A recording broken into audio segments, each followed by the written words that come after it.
So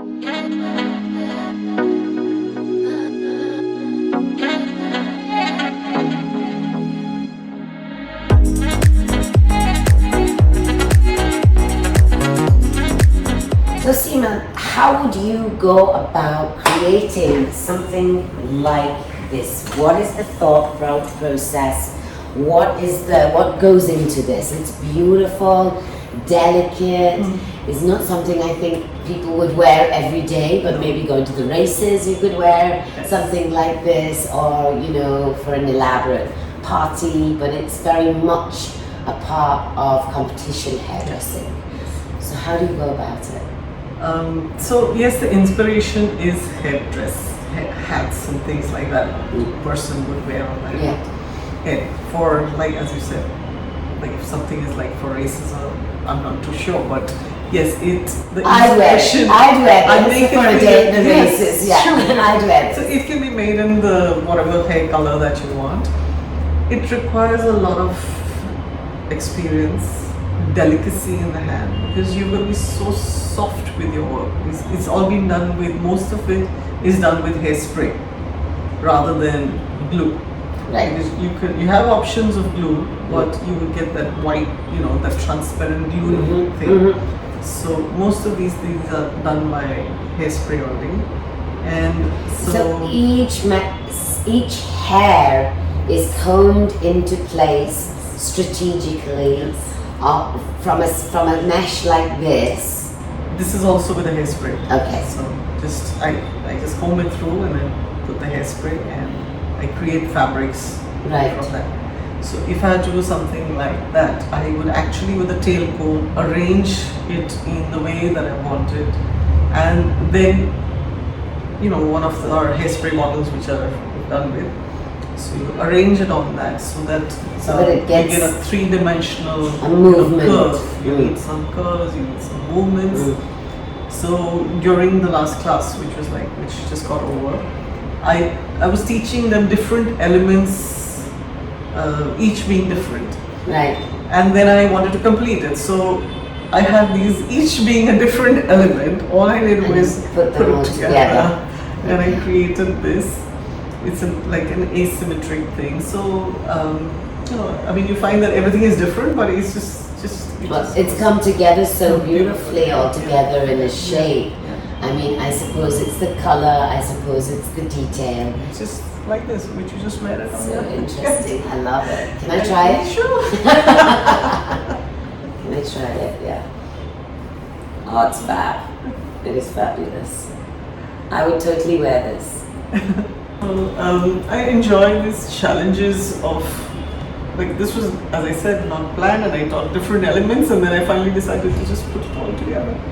Yeah, but that can only happen with your amount of experience, I think, It has to be planned otherwise. I think this is definitely the artistry of the craft that we practice. And I do firmly believe that if young people coming into our industry learned this, it would add so much more to the quality of the output of even just everyday salon work or everyday. It really would. But what is happening is there are very few people, and they also wonder what is in it for me, or how I can use it commercially. The hairdressers don't realize that everything need not be commercial, but when you go to this standard, your commercial work will definitely, as a byproduct of doing this kind of work. Yeah, so absolutely. You're not going to make money, maybe not, maybe yes, but your commercial work, which is your bridal work, your fashion, editorial, everything. Even a haircut Absolutely. for a regular client. Yeah, absolutely. Once you understand the hair growth patterns, once you understand how hair moves, once you understand all these basic principles that you learn in competition, it will inadvertently make a difference. Yeah, absolutely. I wish more people would do it. I wish more people knew about it. Hopefully, people are watching and will take an interest in this.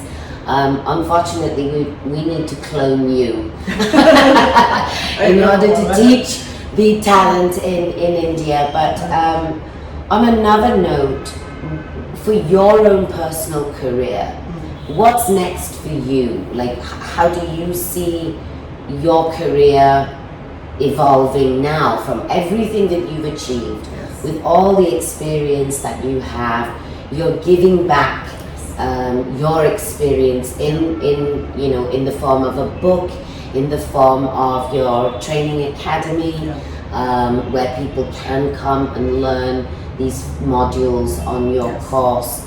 I've done training for like IBA, also for World Championship for makeup as well. So I've done online trainings because I do makeup as You well. do makeup and So hair. for the competition, when people were participating for the World Championship, which was online because of the pandemic, so on Zoom, plus I did some videos for them, the training videos, and with feedback and questions and stuff like that. So I've tried to share my knowledge on every platform that was possible. Fabulous. Yeah. I believe you did a bit of, getting more knowledge as well while you were I in the have been pandemic. studying throughout the pandemic. In fact, I'm still registered on a few courses which I'm completing. Yeah. So my studies is still on. I studied with Georgie Cott, with Olga, with Sharon Blaine, just one after the other, because I feel it's so important that you can never say I know enough. No. Likewise, I know that you also study. There's always something new to learn. New to learn. Always something new to learn. And yeah, for me too, the pandemic was a nice opportunity to actually go onto a course after quite a lot of years that I'd not personally done, any training. I was busy training others.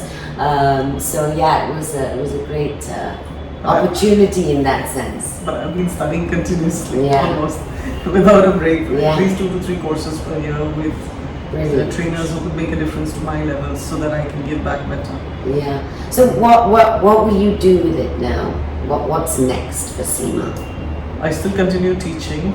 Okay. I hope to make a difference in the standards.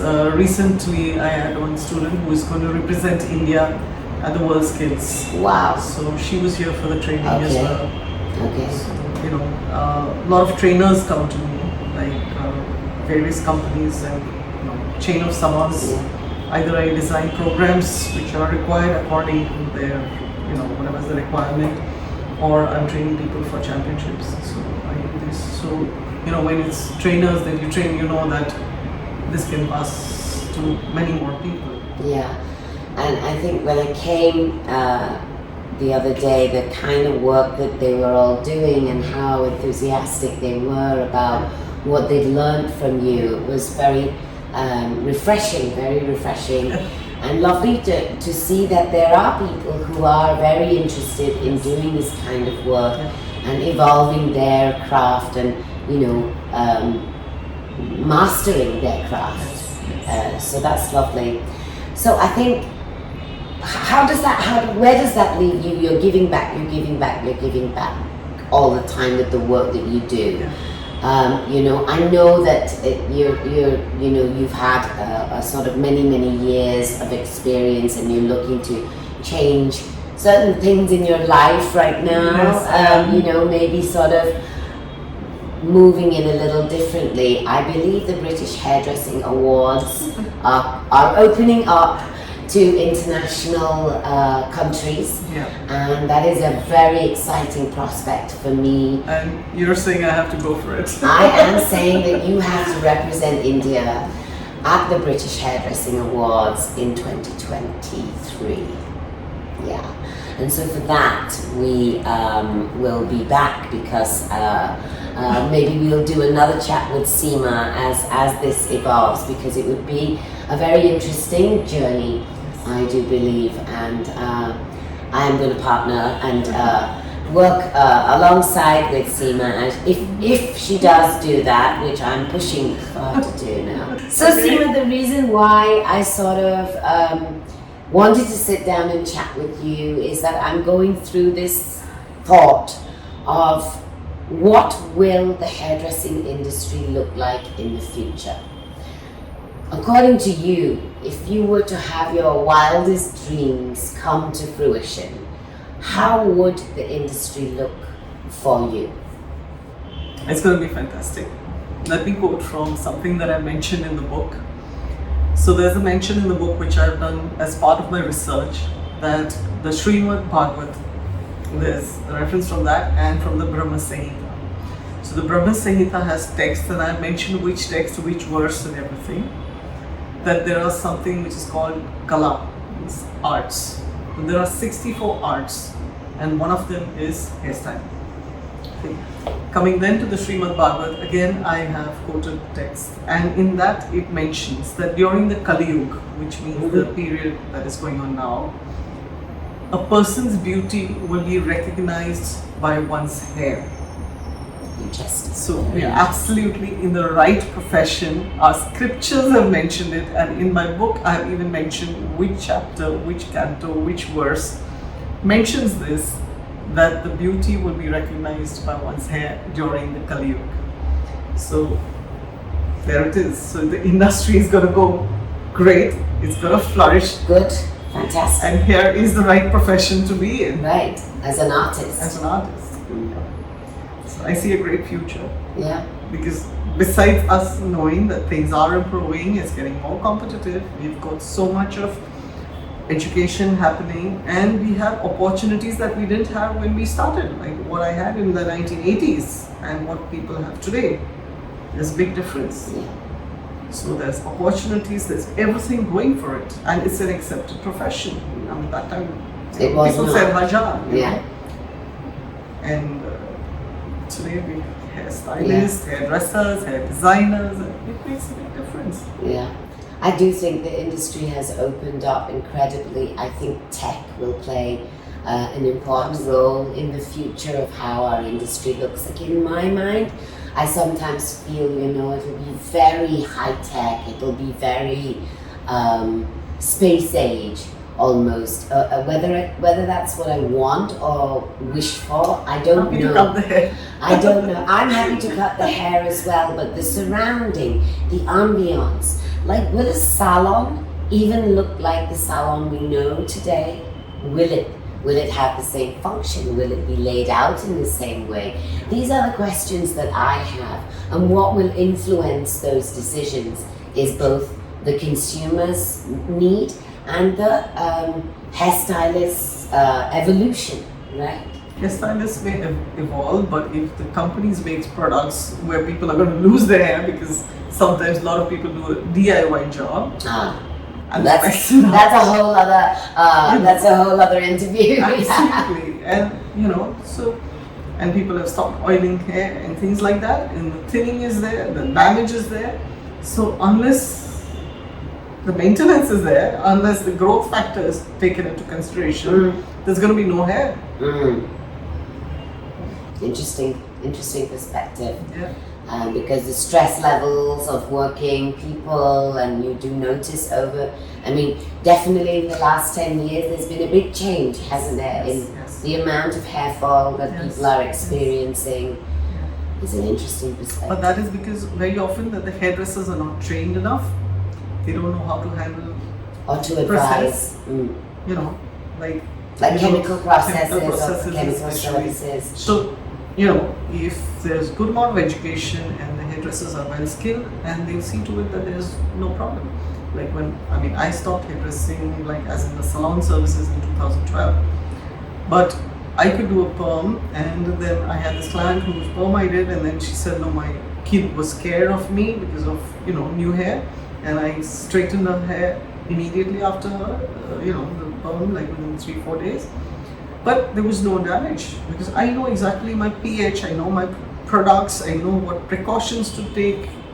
Yeah. So if somebody is skilled, then you're not going to damage the hair because the companies know the products they're manufacturing and they are up to a certain standard. Right. However, if the hairdressers are skilled, then the hair will remain. If they are not skilled, or they're going to just watch a YouTube and do somebody's pre-lightening. It's about your hands, your heart, and your head all working together to create. Yeah, and you have to break down each area of the hair the history of the hair in order to be able to then execute a job like you're talking about. And right? just one little course doesn't help. Mm. It is a course, it is experience, it is relearning, it is getting into the depth of it. Even a basic course, when you do it like the second time or third time, you will understand the depth of what you're doing. Yeah. So a person should not just get confident like, okay, I've done this course. No, you need to study further, you need experience.